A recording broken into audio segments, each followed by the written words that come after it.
మీ business ఏదైనా మీ ఊర్లో promotion చేయాలంటే అది సుమన్ టీవీతోనే సాధ్యం. ఇప్పుడే సంప్రదించండి.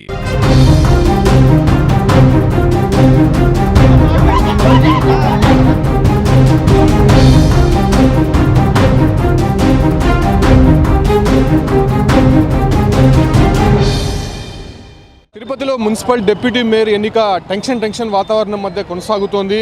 అటు వైసీపీ కార్పొరేటర్లని కూటమి ప్రభుత్వం సంబంధించినటువంటి వారు నిర్బంధించారని చెప్పి దాదాపు 3 రోజుల నుంచి కూడా హడావిడి నెలకొంది. మనం చూస్తున్నాం వైసీపీకి సంబంధించినటువంటి కార్పొరేటర్లని తీసుకుని వస్తున్నటువంటి దృశ్యాలు చూస్తూ ఉన్నాం. అయితే ఇప్పటికే ఎన్నిక సంబంధించి అధికారులన్నీ కూడా పూర్తి చేశారు. కాకపోతే వైసీపీ కార్పొరేటర్లకు సంబంధించి కొంతమందిని డబ్బులు ఇచ్చి కొనుగోలు చేశారు. దాంతోపాటు కూడా నిర్బంధించే ప్రయత్నం చేశారు. నిన్న చిత్తూరులోని భాస్కర హోటల్ వద్ద వైసీపీ కార్పొరేటర్లని నేరుగా వెళ్ళి అక్కడ నిర్బంధించినటువంటి వారిని భూమన అభినయ్ రెడ్డి గుర్తించడం జరిగింది. దాంతోపాటు కూడా ఏదైతే వైసీపీ కార్పొరేటర్ అభ్యర్థిగా శేఖర్ రెడ్డిని ప్రకటించిన నేపథ్యంలోనే కంప్లీట్గా కొంత ఉద్రిక్త పరిస్థితి నెలకొంది. ఇక్కడ చూడొచ్చు టీడీపీ అదే రకంగానే వైసీపీకి సంబంధించినటువంటి కార్పొరేటర్లు ఒకరికొకరు బాహాబాగి దిగుతున్నారు.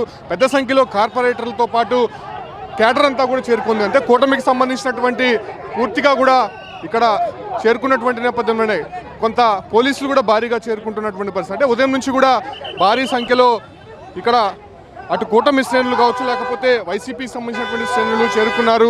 అయితే కార్పొరేటర్లను ఇప్పటికే లోనికి అనుమతిస్తున్నారు. కాకపోతే వైసీపీ కార్పొరేటర్లని కాపాడుకునేందుకు అటు వైసీపీ క్యాడర్ పూర్తి స్థాయిలో సమాయత్తమవుతోంది. చూడొచ్చు కార్పొరేటర్లని అత్యంత జాగ్రత్తగా వాళ్ళు తీసుకువెళ్తున్నటువంటి పరిస్థితి. అంటే చాలామంది కూడా ఇప్పటికే అటు కూటమి ప్రభుత్వానికి సంబంధించి టచ్లో ఉన్నారు అనేటువంటి విషయాలపైన కంప్లీట్గా గత 3 రోజుల నుంచి కూడా కొంత సందిగ్ధత నెలకొంది. ఈ నేపథ్యంలోనే నిన్న రాత్రి జరిగినటువంటి ఇష్యూ అంటే శేఖర్ రెడ్డి అనేటువంటి కార్పొరేటర్ని వైసీపీ అభ్యర్థిగా ప్రకటించారు. అయితే అప్పటి నుంచి కూడా కార్పొరేటర్కి సంబంధించినటువంటి కొన్ని అనాథరైజ్డ్ బిల్డింగ్స్ నిర్మించారనే దాన్ని కూలగొట్టేందుకు అటు ప్రభుత్వం కూడా నిర్ణయం తీసుకునింది. సో ఆ సందర్భంగా శేఖర్ రెడ్డి వెనకడుగు వేయడంతో కంప్లీట్గా మరో అభ్యర్థిని అంటే భాస్కర్ రెడ్డి అనేటువంటి మరో అభ్యర్థిని వైసీపీ తెర మీదకి తీసుకొని వచ్చింది. అయితే కూటమి ప్రభుత్వానికి సంబంధించి ఇప్పటివరకు ఎటువంటి నిర్ణయం తీసుకోబోతోంది అంటే ఎవరిని ఈ ఒక డిప్యూటీ మేయర్ అభ్యర్థిగా నిలబెట్టబోతుందనే దానిపైన కూడా ఉత్కంఠ నెలకొంది.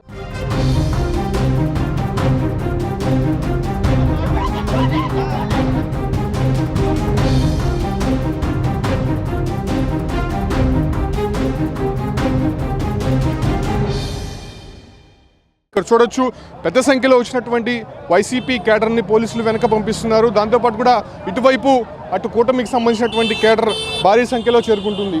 సో వైపు కూటమి సంబంధించినటువంటి క్యాడర్ ఓవైపు ఉంటే మరోవైపు వైసీపీ క్యాడర్కి సంబంధించినటువంటి వారు అంటే ఏ క్షణం ఏం జరుగుతుందో అనే దానిపైన ఉత్కంఠ అయితే నెలకొంది.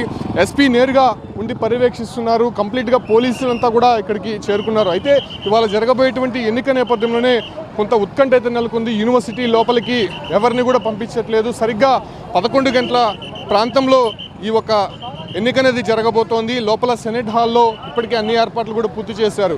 కాకపోతే ఇక్కడ జరుగుతున్నటువంటి ఆందోళన నేపథ్యంలోనే ఏం జరగబోతోందనే దానిపైన కొంత ఉత్కంఠ అయితే నెలకొంది. అయితే ఈ ఒక్క డిప్యూటీ మేయర్ ఎన్నికకు సంబంధించి కంప్లీట్గా అటు కార్పొరేటర్లు ఎవరి వైపు ఉండబోతున్నారు, ఎవరి వైపు ఓటు వేయబోతున్నారనే దానిపైన ఒక ఉత్కంఠ అయితే కంటిన్యూ అవుతోంది.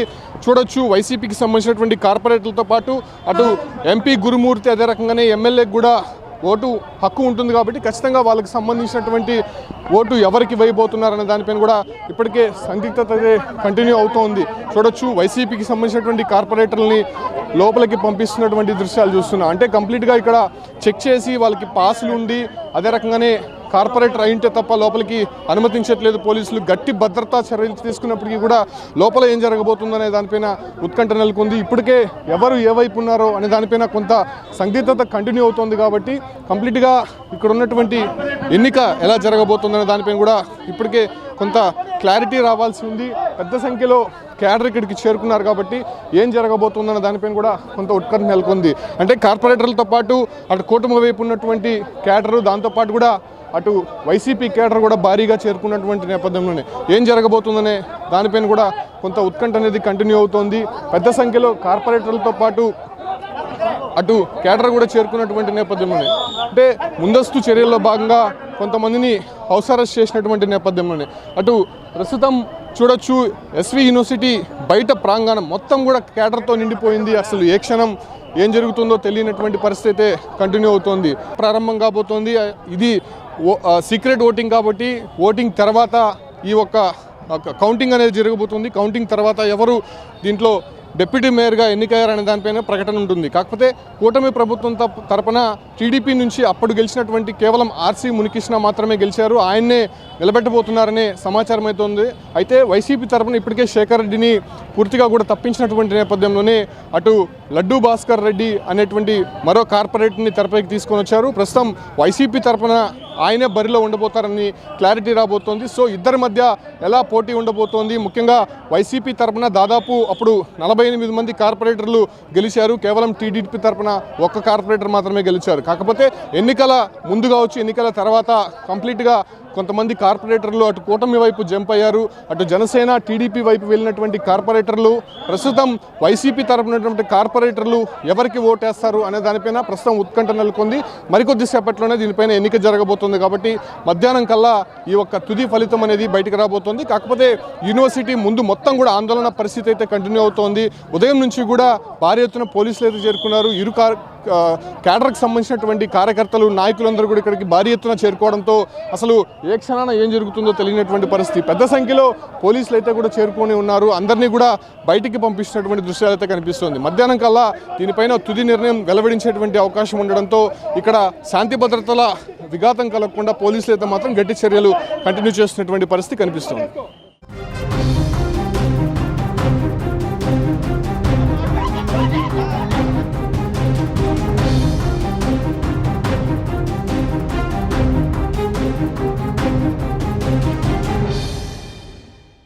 డిప్యూటీ మేయర్ ఇవాళ డిప్యూటీ మేయర్ ఎన్నిక జరుగుతున్నటువంటి ఎస్వి యూనివర్సిటీ సెనెట్ హాల్ ప్రాంతానికి మా కార్పొరేటర్స్ అందరం కూడా ఎక్స్ అఫిషియో మెంబర్స్ అయినటువంటి ఎంపీ గారు అలాగే అందరం ఎమ్మెల్సీ గారు అందరం కలిసి మేము వెహికల్లో వస్తూ ఉండగా దాదాపుగా ఒక 200 అడుగుల దూరంలో మేము వస్తున్నటువంటి వెహికల్ని గేట్ ముందర దాదాపుగా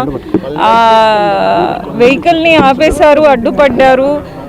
డోర్ రాకపోయేసరికి ఆ మిర్రర్స్ అన్ని పగలగొట్టేసి దాదాపు కార్పొరేటర్స్ అందరినీ కూడా మ్యాన్ హ్యాండ్లింగ్ చేసుకొని కిడ్నాప్ చేశారు. ఎంతమందిని తీసుకెళ్లారో మాకు తెలీదు. ఇప్పుడు ఉన్నటువంటి మహిళా కార్పొరేటర్స్ అందరం కూడా కోరం అంటే మమ్మల్ని ఇప్పుడు మేము నైతికంగా ఎలా పాల్గొనగలుగుతాం, ఎలక్షన్స్ మాతో పాటు వచ్చిన కార్పొరేటర్స్ని లాక్కెళ్ళిపోయారు. సో మేము ఇంకా ఎలక్షన్స్లో పార్టిసిపేట్ చేయట్లేదు. ఇంకా ప్రిసీడింగ్ ఆఫీసర్ ఎలక్షన్స్ గురించి ఏం నిర్ణయం తీసుకుంటే దాన్ని బట్టి. బాయ్కాట్ కాదండి, మా కార్లో ఉన్నటువంటి కొంతమంది కార్పొరేటర్స్ నంబర్ మాకు అసలు గుర్తుకు లేదు, కానీ ఆల్మోస్ట్ 20 మెంబర్స్ ఉన్నామండి. 22 మెంబర్స్ ఆల్మోస్ట్ ఎక్స్ అఫిషియో కలిపి 2 మెంబర్స్ ఉన్నారు. మాకు ఏమని ముందు ఫోన్ చేస్తున్నారు ఎంపీ గారు. కాకపోతే ముందే వెళ్ళి సేఫ్ అండ్ పీస్ఫుల్ ఎలక్షన్స్ జరపమని అయితే మేము రిటర్న్ గా ఇవ్వడం జరిగింది ఎస్పీ గారికి కానీ లేకపోతే జాయింట్ కలెక్టర్ గారికి కానీ 2-3 డేస్ బిఫోర్ ఇవ్వడం జరిగింది. సో ఇవాళ కూడా పోలీస్ ప్రొటెక్షన్ అడిగాము, మాతో పాటే పోలీస్ వెహికల్ వస్తూ ఉన్నింది. సో మాకు అందుకనే చాలా ధైర్యంగా ఉన్నాం. కానీ ఇన్సిడెంట్స్ అంతా అయిపోయిన తర్వాత పోలీసులు రావడం జరిగిందండి. మీరు కూడా అంతా క్యాప్చర్ చేశారు కదా, మేము అంతా మీరే చూశారు. అంటే మేము అక్కడికి అడగను కూడా అడుగుతున్నాం. మహిళా కార్పొరేటర్స్ అందరూ దాదాపు 27 మంది ఉన్నామండి మా కౌన్సిల్లో. అందరూ చాలామంది చాలా భయభ్రాంతులు లోన్ అవ్వడం జరిగింది. ఎందుకంటే ఎప్పుడు చూడలేదండి తిరుపతిలో మటుకు ఇటువంటి రాజకీయాలు. సార్ మా నుంచి తీసుకెళ్ళినటువంటి కార్పొరేటర్స్ పరిస్థితి ఏంటో మళ్ళీ వాళ్ళ అధికారులు నిర్ణయించాలి. ఎందుకంటే ప్రిసైడింగ్ ఆఫీసర్ తీసుకోవాలి. అట్లాగే ఇప్పుడు కోరం ఇవన్నీ కూడా presiding officer should decide to conduct the elections now or to postpone, అది తెలీదు. మా కార్పొరేటర్స్ని ఎవరైతే కిడ్నాప్ చేశారో వాళ్ళని తీసుకొచ్చేంత వరకు మేమైతే we will not attend to the election. బందోబస్తు ఉంది ఇక్కడ ఉన్నటువంటి కార్పొరేటర్లకు కానీ మాకు కానీ ప్రజాప్రతినిధులకు మాత్రం ఇక్కడ బందోబస్తు లేదు. అక్రమంగా వచ్చి బస్సుని అడ్డగించి బస్సు అద్దాలు పగలగొట్టి మొత్తం ఉన్నటువంటి కార్పొరేటర్లు మొత్తం దాదాపు 10 మందిగా బలవంతంగా లాక్కొని పోయి కిడ్నాప్ చేయడం జరిగింది.